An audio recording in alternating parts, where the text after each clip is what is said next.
Hi guys, welcome back to our channel TechUp.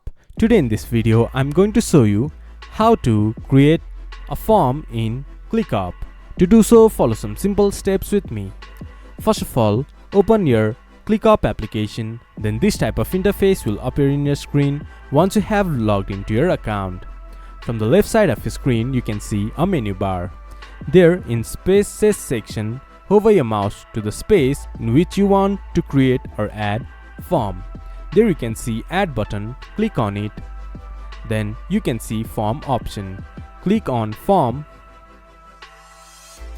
Then from here you can add all your details in your form. Once you have done with your form details, click to submit. Then your form will be created. This is how you can create form in Clickup.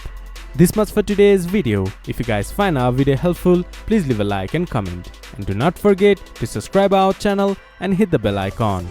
I'll see you guys again in our next video. Thank you for watching.